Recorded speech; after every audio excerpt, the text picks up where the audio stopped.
Script के अंदर switch statement की मदद से किस तरीके से सिंपल कैलकुलेटर बना सकते हैं आओ बता रहा हूँ। देखो, सबसे पहले तुम्हें क्या करना है, मैंने जो करा है यहाँ पर, मैंने एक वेरिएबल लिया जिसके अंदर मैंने स्पेन ले लिया। स्पेन कहाँ से आया? मेरे एचटीएमएल से, ये रहा। ठीक है, जिसके अंदर मुझे डेटा अपना भिजवाना है। ठीक है, उसके बाद मैंने क्या कहा कि नम1 ले लिया मैंने प्रोम से, और पहले एक परसेंट लगा दिया ताकि जो भी इस प्रोम से डेटा आएगा मेरे पास वो नंबर में कन्वर्ट होगा और उसके बाद नम1 में स्टोर हो जाएगा।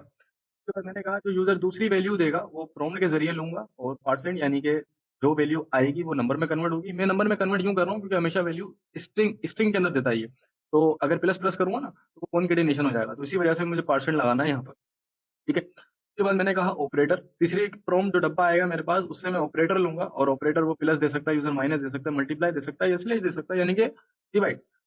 वो कहाँ आ जाएगा? ऑपरेटर के अंदर। अब स्विच स्टेटमेंट मैंने लगाई कि जब भी कोई भी यूजर यहाँ यहाँ बेसिकली की आती है, की दे दो या वेरिएबल, तो मैं एक वेरिएबल दे रहा हूँ ऑपरेटर, यानी कि यहाँ जो की आएगी यानी कि यहाँ जो वैल्यू आएगी इनमें से कोई भी, तो मैं काम करूँ, अगर वैल्यू प्लस देता है कोई भी प्रॉम्प्ट के जरिए यहाँ से, तो मैं काम करना डेटा डॉट इनर टेक्स्ट, यानी कि जो मैंने स्पेन लिया हुआ है एचटीएमएल के अंदर के टेक्स्ट में जाकर तुम शो कर देना the result is num plus one, यानी कि दोनों वैल्यू को प्लस कर देना जो मैं लूंगा इनपुट से, सिंपल। उसके बाद मैंने कहा सेम एज इट इज करना माइनस के साथ भी, यानी कि माइनस करवा देना जो नम वन है और जो नम टू है। उसके बाद तीसरे इसके अंदर कहा मैंने कि तुम जब भी अगर ये वैल्यू स्टार लेते हो, डेटा टू डेटा टेक्स्ट में जाकर वैल्यू को मल्टीप्लाई करवा देना जो यूजर नम वन के अंदर देगा और जो यूजर नम टू के अंदर देगा। उसके बाद मैंने कहा कि अगर कोई भी स्लेश देता है, फॉरवर्ड देता है, तो नम टू यानी कि जो दूसरी वैल्यू है उसको तुम चेक करना कहीं वो जीरो के इक्वल ना हो। अगर जीरो के इक्वल है, तुम जो है जीरो के इक्वल अगर ना हो तो अच्छा, ये नॉट इक्वल को शो करता है, double equal to data type भी चेक करेगा और नॉट इक्वल भी चेक करेगा कि यूजर अगर नॉट इक्वल है यानी कि जीरो ना हो, तो तुम जो भी रिजल्ट है उसको मल्टीप्लाई करवा देना नम वन को नम टू के साथ।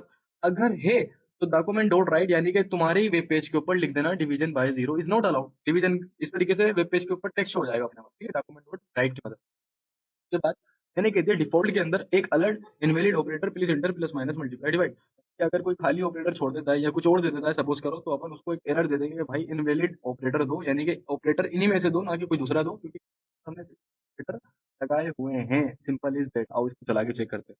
देखो, मैं वेब पेज पे आया। सबसे पहले तो एक काम कर लेते हैं, मैं रिफ्रेश करता हूँ। वो कहता है एंटर द फर्स्ट नंबर, मैंने कहा 20, ओके करा। फिर वो कहता है सेकंड नंबर, मैंने कह दिया 30, ओके। अब करवाना क्या है? ऑपरेशन इन चारों में से एक करवाना, प्लस माइनस मल्टीप्लाई डिवाइड। तो मैं एक काम करता हूँ, प्लस करवाता हूँ। मैंने कह दिया ओके, देखें result is 50, simple is that. Same as it is काम